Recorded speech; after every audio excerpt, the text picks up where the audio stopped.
وتعاونوا على البر والتقوى ولا تعاونوا على الإثم والعدوان واتقوا الله إن الله شديد العقاب. Apakah dengan orang yang mengikuti Quran Sunnah ini disebut dengan Wahabi? Apa Wahabi itu? Mesti ditanya kepada orang yang nanya ini, apa Wahabi itu? Jadi Wahabi itu digelarkan atau disematkan kepada orang-orang yang berpegang teguh pada Quran dan Sunnah. Mereka sebutkan dengan istilah Wahabi. Sebenarnya nggak pas kalau dikatakan mereka maunya tajdid, yang tokoh yang membawa pertama kali. Artinya memperbaiki kerusakan agama ini terjadi pada setiap abad. Mesti setiap abad, kata Nabi SAW, ada orang yang memperbaiki agamanya. Bukan menjawab yang baru, bukan memperbaiki agamanya. Di zaman abad pertama ada Umar bin Abdul Aziz. Di abad kedua banyak, ada Imam Syafi'i, ada Imam Ahmad, ada yang lainnya, ada Bukhari dan segala macam. Di abad ketiga ada lagi yang lain. Abad keempat ada. Abad kelima, keenam Syekhul Islam Taimiyah. Abad kedua ada. Abad ke-12 yaitu Muhammad bin Abdul Wahhab. Itu tajdid. Pokoknya setiap 100 tahun itu ada orang-orang yang memperbaiki agama. Setiap 100 tahun. Itu sesuai dengan hadis Nabi SAW. Bahwa setiap 100 tahun itu ada orang-orang yang memperbaiki agama.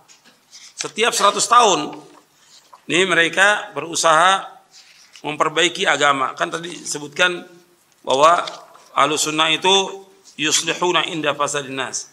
Mereka memperbaiki apa yang dirusak oleh manusia. Jadi mesti ada tajdid. Tajdid ini artinya pembaruan. Orang-orang yang memperbaiki agama ini. Mesti ada, nggak mungkin nggak. Untuk melihat hadisnya di halaman 12. Halaman 12. Nabi bersabda SAW, Innallaha yab'atsu li hadhil ummati ala ra'si kulli mi'ati sanatin man yujaddidu laha dinaha. Sesungguhnya Allah akan mengutus untuk umat ini pada awal setiap 100 tahun orang yang mentajdid agama mereka. Hadis sahih riwayat Abu Daud, Al-Hakim dan yang lainnya dari sahabat Abu Hurairah radhiyallahu anhu. Hadis sahih. Tajdid, jaddada yujaddidu tajdid.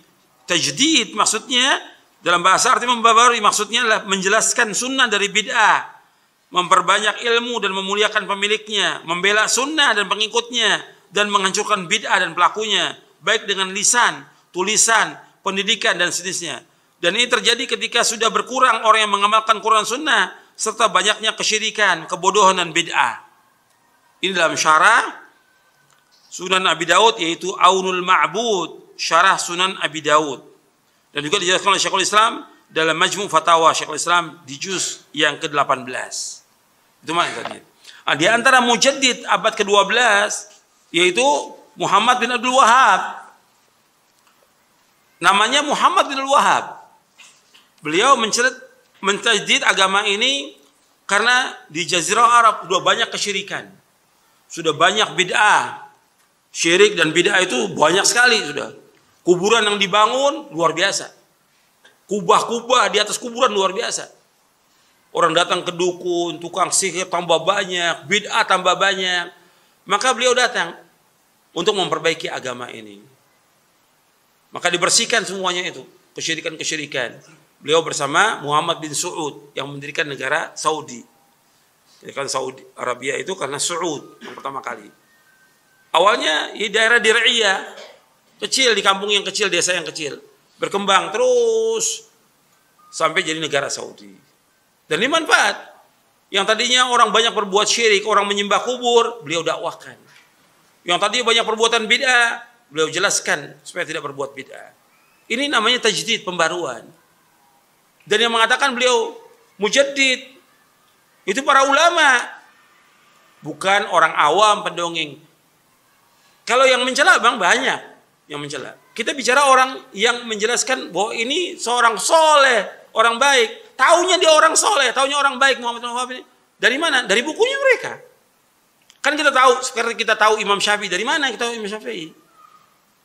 Dari bukunya Al-Um, Ar-Risalah. Nggak ada yang terluput itu. Kita mengetahui orang itu ulama baik atau tidak dari karyanya, bukunya, kitabnya. Kita tahu Bukhari dari bukunya, Imam Bukhari. Begitu terus. Makanya ketika orang ingin mengetahui orang itu dia baik atau tidak, bagaimana? Apa yang ditinggalkan? Bagaimana penjelasan ulama? Nah, para ulama bukan ratusan lagi, ribuan ulama dari zamannya beliau sudah dipuji oleh yang sezaman dengan dia, diantaranya Imam Al-Amir As-San'ani dari Yaman. Kemudian Asy-Syaukani memuji Muhammad bin Wahab. Kemudian setelah itu Rashid Ridha memuji dalam majalah Al-Manar. Semua ulama ini sampai ahli hadis pada zaman ini Syekh Al-Albani rahimahullah dalam tulisan-tulisannya memuji Syekh Muhammad bin Wahab. Begitu juga Syekh Muhammad Al-Ansari dan banyak lagi ribuan ulama seluruh dunia memuji. Artinya ini dari kitab-kitab yang kita ketahui bahwa dia adalah orang soleh, orang baik. Tapi karena mengembalikan orang kepada Quran, Sunnah, menghilangkan kepercayaan kepada kesyirikan, kubur-kubur yang disembah oleh manusia, kemudian juga bid'ah-bid'ah yang dilakukan oleh manusia supaya mengikuti Sunnah, nggak senang. Yang pertama kali nggak senang, iblis nggak senang. Yang kedua orang-orang kafir nggak senang. Yang ketiga kuburiyun, para penyembah kubur nggak senang. Yang keempat ahlul ahwa, ahlul bidah nggak senang. Nah sekarang bagaimana supaya menjauhkan orang, sebagaimana kata Ibnu Qayyim, menjauhkan orang dari pemahaman yang benar ini? Apa yang pas disematkan? Wahabi. Wahabi sematkan nggak pas, karena namanya Muhammad bin Abdul Wahab, mestinya Muhammadi. Kalau nisbahnya mesti Muhammadi, bukan Wahabi. Tapi karena ada kelompok yang sesat pada abad kedua Hijriah, ada kelompok sesat namanya Abdul Wahab bin Abdurrahman bin Rustum.